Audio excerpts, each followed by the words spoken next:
Melihat murid-muridnya kewalahan menghadapi makhluk menyeramkan itu, wanita penguasa atas langit itu pun segera turun tangan.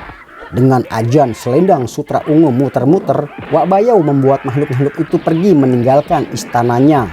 Kemudian dia meminta salah satu muridnya untuk memanggil Farida. Wak Bayau meminta Farida untuk membantunya membebaskan roh Nyai Kembang dari mak lampir. Tentu saja permintaan itu membuat Farida sedikit bingung. Karena dia sendiri takut untuk kembali ke rumah mak lampir, apalagi diminta untuk membebaskan roh Nyai Kembang. Untuk tugas itu, Wak Bayau akan menurunkan ilmu pada Farida agar dia bisa menghilang dan tidak terlihat. Sehingga dia lebih leluasa dan aman masuk ke rumah mak lampir.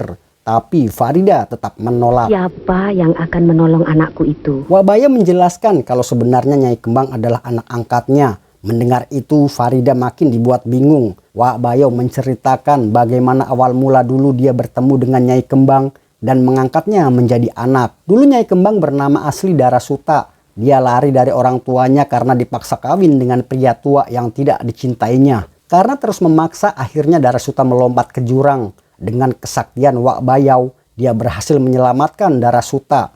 Semua orang mengira kalau Darasuta sudah tewas. Sejak itu Darasuta diangkat menjadi anak oleh Wak Bayau. Darasuta hidup bahagia bersama Wak Bayau. Hingga suatu hari saat Darasuta sedang mandi, dia didatangi seorang pria bernama Alang Kibar yang pada akhirnya mereka saling jatuh cinta dan menikah. Alang Kibar memiliki sahabat seorang pria Belanda bernama Adolf Peter. Dia sering berkunjung ke rumahnya. Dari situlah Adolf Peter mengenal Darasuta. Alang Kibar, Tuan punya istri, cantik sekali. Alangkah bahagianya. Sejak perkenalan pertamanya, diam-diam Adolf Peter sering menemui Darasuta saat Alang Kibar tidak ada di rumah. Hingga suatu hari mereka tidak menyadari kalau pertemuan mereka diketahui oleh Alang Kibar. Tentu saja itu membuat murka Alang Kibar. Gimana nggak murka coba? Suami capek kerja, istri malah masukin pria lain ke rumahnya.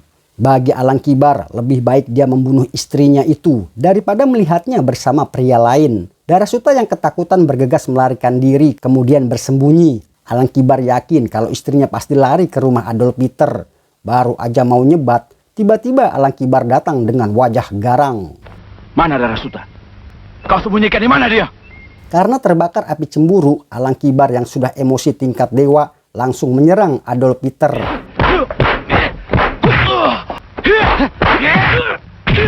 Sebuah tembakan jarak dekat akhirnya membuat pria itu tergeletak dan tewas. Tak berapa lama Darasuta muncul. Melihat suaminya sudah tidak bernyawa, wanita cantik itu pun menangis. Tapi pucuk dicinta ulam pun tiba. Begitu kira-kira pepatah yang pas buat mereka. Setelah kematian Alang Kibar, Adolf Peter menikahi Darasuta dan mengganti namanya menjadi Nyai Kembang. Tapi kebahagiaan mereka tidak berlangsung lama. Adolf Peter sakit keras. Dia tahu kalau umurnya tidak lama lagi. Dia tidak mau berpisah dengan Nyai Kembang atau si Darasuta. Dia ingin Nyai Kembang mati bersamanya. Ketika mereka berdua nanti mati, dia meminta mak lampir yang konon sakti mandraguna ini untuk menyatukan dan menghidupkan kembali roh mereka. Permintaan ini sangat berat. Kau sanggup, mak lampir? Dengan memberikan minuman yang sudah diracun, akhirnya Adolf Peter dan Nyai Kembang tewas. Setelah mendengar semua cerita Wak Bayau, akhirnya Farida setuju untuk membantu Wak Bayau membawa roh Nyai Kembang. Wak Bayau berjanji dia juga akan membantu Farida bertemu dengan Sembara. Akan kuajarkan ilmu menghilang yang telah kujanjikan itu. Sementara itu di tempat nun jauh di Sonono, terlihat Sembara yang belum juga menemukan Farida. Dia minta petunjuk dari gurunya yang bernama Kakek Jabat, penguasa hutan larangan. Menurut pria sakti itu, Farida akan terus menjadi incaran mak lampir selama roh Nyai Kembang masih berada dalam kekuasaan wanita siluman itu. Satu-satunya jalan untuk mengakhirinya adalah dengan membebaskan roh Nyai Kembang dari penguasaan mak lampir. Setelah memberikan petunjuk, kakek Jabat pun menghilang dari hadapan Sembara. Keesokan harinya Sembara dan Basir bertemu Raisman di kedai kopi. Raisman mengungkapkan penyesalannya dulu, menolak Sembara dan lebih memilih Mardian menjadi mantunya. Tapi ternyata, sudahlah. Setelah ngobrol panjang kali lebar, Sembara pamit untuk pergi ke rumah mak lampir. Sementara Basir diminta Sembara mengantar Raisman ke pondok. Singkat cerita, Sembara sudah berada di depan rumah mak lampir. Dia menunggu waktu yang tepat untuk membawa roh Nyai Kembang. Dia tidak menyadari kalau ada Farida yang sedang mengamatinya dari balik pohon. Beberapa saat kemudian, sosok Nyai Kembang pun muncul. Dengan ajian selimut kabut, Sembara mendekati Nyai Kembang kemudian membawanya pergi. Melihat kelakuan Sembara, Farida curiga mau ngapain dia bawa pergi roh Nyai Kembang. Akhirnya dengan ajian semilir angin dari Wak Bayau, Farida mengikuti Sembara. Lelaki ganteng itu membawa roh Nyai Kembang ke pondok. Bang Sembara. Farida. Mendengar suara Farida memanggil, Sembara bergegas keluar mencari kekasihnya. Tapi yang dicari tidak ada, dia justru bertemu dengan ibu pondok. Sementara itu di dalam kamar, Farida sudah bersiap membawa roh Nyai Kembang. Setelah mendapat petunjuk dari Wak Bayau, Farida bergegas pergi meninggalkan tempat itu menuju istana atas langit. Wak Bayau meminta Farida memejamkan mata, sementara dia merapalkan mantra untuk mengeluarkan roh Nyai Kembang dari tubuh Farida. Beberapa saat kemudian Nyai Kembang atau Darasuta pun muncul. Wak Bayau, selamat datang Darasuta. Sepertinya Nyai Kembang tidak suka dengan keberadaan Farida. Menurutnya Farida dan Sembara selalu menghalangi Mak Lampir untuk membangkitkannya kembali. Wak Bayau menasehati kalau apa yang mereka lakukan sudah melawan kodrat dan sudah terlalu banyak memakan korban. Wak Bayau tidak setuju jika Mak Lampir berniat membangkitkan kembali Nyai Kembang atau Darasuta ini. Aku akan menyempurnakan perjalanan akhirmu. Aku belum puas menikmati hidup, Wak Bayau. Nasihat dari Wak Bayau sepertinya tidak didengar. Darasuta pun pergi meninggalkan Wak Bayau dan Farida. Wak Bayau meminta Farida untuk mengawasi Darasuta atau si Nyai Kembang. Karena Wak Bayau yakin Darasuta pasti akan berbuat ulah. Kita beralih ke sebuah warung di pinggiran hutan ujung desa. Terlihat sekelompok preman kampung sedang mabuk tuak sambil berbuat tak senonoh pada anak gadis pemilik warung. Kita sebut aja namanya Mawar. Sang ayah yang sudah tua pun tak bisa berbuat apa-apa melihat anak gadisnya itu diganggu. Tiba-tiba dari kejauhan muncul roh Nyai Kembang atau Darasuta ini. Kemudian dia masuk ke tubuh si Mawar.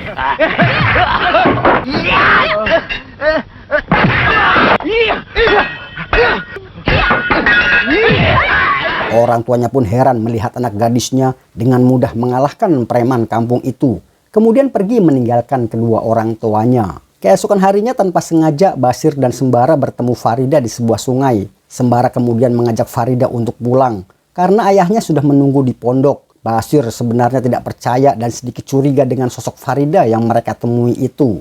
Malamnya si pemilik warung mendatangi pondok. Mereka menanyakan di mana keberadaan anak gadisnya. Tapi Raisman yang ditanya malah bingung siapa sebenarnya yang mereka cari. Kedua tamu itu menjelaskan kalau mereka melihat sendiri anak gadisnya masuk bersama seorang pria tampan. Mungkin yang mereka maksud adalah Sembara dan tadi bersama Sembara pastinya bukan Farida. Khawatir terjadi hal-hal yang tidak diinginkan, mereka pun bergegas mengetuk kamar di mana Sembara dan Farida berada di dalam. Beberapa saat kemudian muncul Farida bersama Basir. Sementara itu di dalam kamar, Sembara kebingungan. Tumben-tumbenan ini Farida nyosor mulu minta jatah. Darasuta. Tahu kalau yang ada di hadapannya bukan Farida, Sembara mendorong gadis itu keluar kamar. Dan terjadilah pertarungan.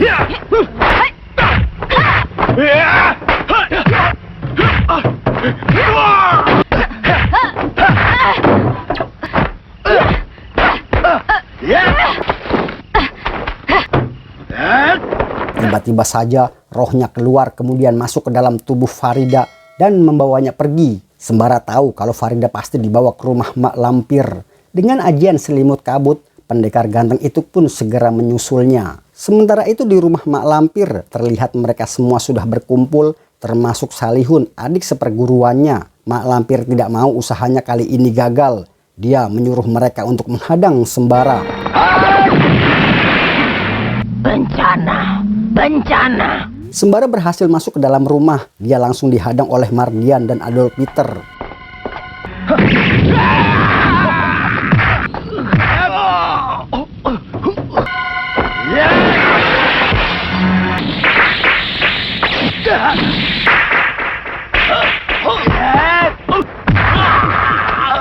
Berhasil mengalahkan Salihun, tak berapa lama Farida pun muncul. Tapi dia malah menyerang Sembara. Sepertinya gadis itu masih dalam pengaruh roh Nyai Kembang. Dengan cambuk api Sembara berhasil membebaskan Farida. Dan seketika tubuh Nyai Kembang menggelepar kemudian berubah menjadi tulang belulang. Tak berapa lama mak lampir muncul kemudian langsung menyerang Sembara. Lagi-lagi pertarungan sengit pun terjadi mas bro.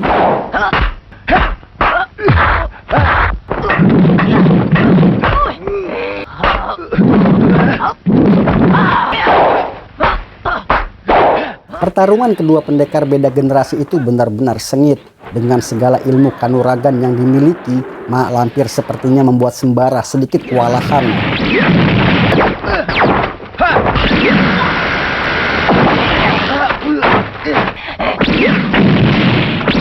Hingga akhirnya Wak Bayau harus turun tangan membantu Sembara. Dengan senjata yang mirip petirnya Dewa Zeus, penguasa atas langit itu pun berhasil membuat mak lampir menggelepar kesakitan.